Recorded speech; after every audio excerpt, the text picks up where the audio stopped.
네, 오늘도 차용증과 공증에 대한 얘기를 해볼 건데, 제가 지난달에 이 영상을 올리고 나서 예전 영상이었죠? 일주일 뒤에 국세청에서 보도자료가 나왔습니다. 이 보도자료에 나와 있는 구체적인 사례와 위 영상에 달려있던 댓글들에 대해서 같이 한번 살펴보는 시간을 갖도록 하겠습니다. 구체적으로 공증과 차용증이 없을 때 과세가 된 사례, 그리고 공증과 차용증이 필요 없는 사례에 대해서 같이 한번 보도록 하겠습니다. 이거는 보도자료에 나와 있는 내용인데, 차용증을 분명히 작성했죠. 근데 증여세가 과세됐습니다.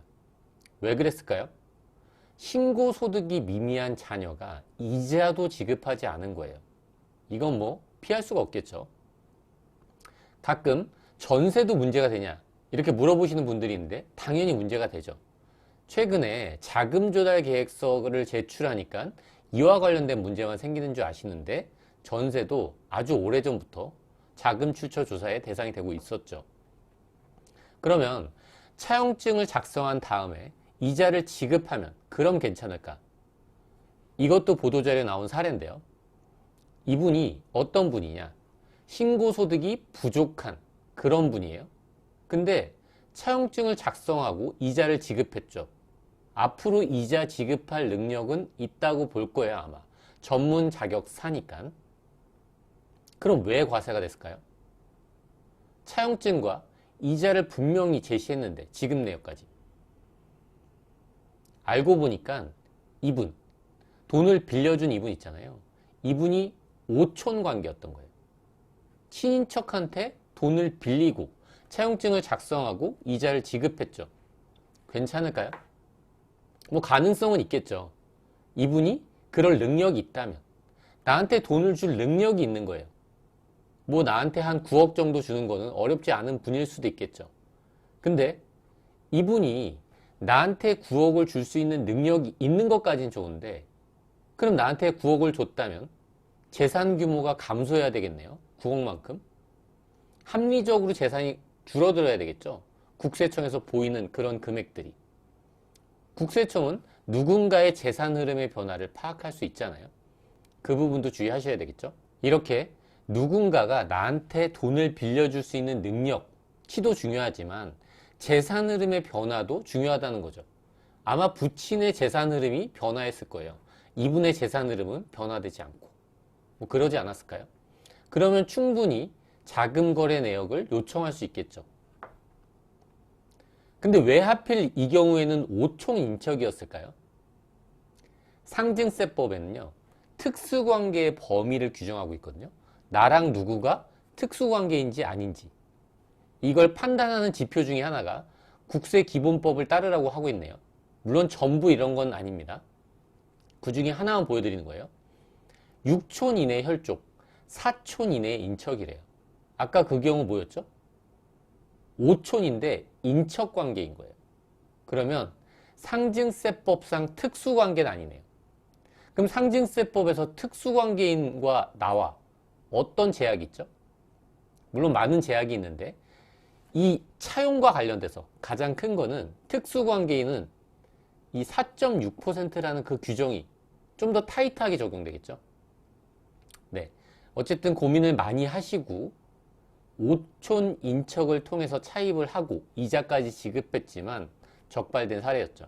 돈을 빌릴 때 원금을 상환할 이 능력이 아주 중요하다 그랬죠. 그래서 이분은 어떻게 했냐?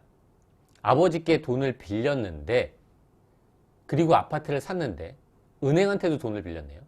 그럼 이분의 원금 상환 능력은 은행에도 갚아야 되고 아버지께도 갚아야 돼요. 그래서 지금 당장 못 갚을 것 같으니까 차용증을 30년짜리를 적은 거예요. 저는 오히려 이게 독이 됐다고 봐요. 이 사례에서는. 부친한테 거액을 차입했는데 이걸 단순히 기간을 연장시킨다고 해서 상환할 능력이나 앞으로의 의도가 있다고 보냐? 그렇지 않을 거라는 거죠. 오히려 이 경우에는 짧게 가져가는 게 더 좋겠죠. 구체적인 상환 계획을 갖고 있는 게 더 좋을 겁니다. 위와 같은 경우라면. 그리고 근로자잖아요. 근로자니까 급여가 기하급수적으로 상승하진 않을 거잖아요. 그렇게 예상하기도 어렵겠죠. 그리고 우리가 300억을 누구한테 빌립니다. 이때 꼭 공증 받아야 될까요? 아니에요. 실제 본 사례지만 이런 게 여러 건 있었지만 공증받지 않았죠. 근데 세무서에 소명하고도 아무 문제가 없었어요. 차입할 때 차입 계약서가 중요한 게 아니라는 거죠. 이 300억짜리 차용증 제가 봤는데 A4 용지 한 장이에요. 그런데도 아무 문제 없다는 거죠. 실제 상환할 능력과 그 입증할 수 있는 서류가 있다면, 그렇죠? 꼭 공증받지 않더라도. 그리고 지난번에 올렸던 영상에 달려있던 댓글입니다. 부모님께 돈을 실제로 빌렸던 걸 갚았다면 이것도 나중에 문제가 되나요? 그리고 이자까지 지급하신 거예요. 원금도 다 상환했습니다. 이거는 공증을 안 받아도 문제가 없겠죠. 당연하겠죠? 차입계약서가 없어도 문제가 되지 않겠죠. 자식이 부모님한테 10억을 드리면 증여세 내셔야죠. 똑같이 5천만 원만 공제됩니다. 그리고 어머니로부터 1억 6천을 5년간 빌렸고 무이자로 2년, 그리고 나머지 3년간 원금을 분할 상환하려고 했대요. 그리고 내용 증명도 보내셨네요. 근데 갑자기 어머니가 돌아가신 거예요. 이때 어떻게 해야 될까요? 국세청이 이 빌린 행위에 대해서 차용으로 인정해 줄지 걱정된다고 하셨는데, 만약에 어떤 증빙 서류가 구체적이지 않았다면 분명히 문제가 됐을 것 같아요. 근데 지금 차용증도 작성했고 차용증이 그 시점에 작성됐다는 것을 입증할 수도 있겠죠. 이거는 상속세 때 이 내용에 대해서 잘 신고한다면 제가 생각할 땐 충분히 입증 가능할 것으로 보입니다. 상속세 신고는 되도록 하는 게 좋겠네요. 그리고 며느리가 아이 본다고 계좌로 100만 원씩 보냈는데 이게 증여인가? 이건 사실 걱정할 수준은 아닌 것 같은데, 증여는요, 피부양자의 생활비를 주는 거는 괜찮습니다. 아들이 어머니께 생활비를 지급한다. 이거는 충분히 괜찮다는 거죠. 그리고 이 경우에는 어머님이 아이를 돌본 거에 대한 그 사실을 입증하기가 아주 수월할 거예요. 뭐 문자는 안 될까요? 주고받은 카톡? 가능하겠죠. 그리고 이 경우 부모가 1가구 1주택인데 아드님한테 양도를 하려고 해요.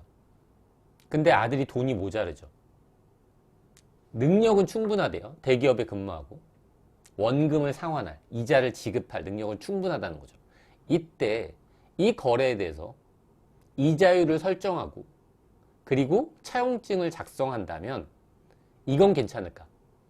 저는 이게 이자율과 차용증만으로는 부족한 상황이라고 보여요. 이자율과 차용증만으로 충분한 상황이 있고요. 그렇지 않은 상황이 있는데 이건 지금 거래가 일어났죠. 일단 부모와 자식 간에 부동산 양도 거래가 발생하면 이 자체가 증여 행위로 볼 가능성이 높기 때문에 안 된다, 불가능한 상황은 아니지만 전문가를 통해서 충분히 상담하신 다음에 진행을 하시는 게 좋을 것 같습니다. 네, 오늘 여기까지 하도록 하겠습니다. 끝까지 들어주셔서 감사합니다.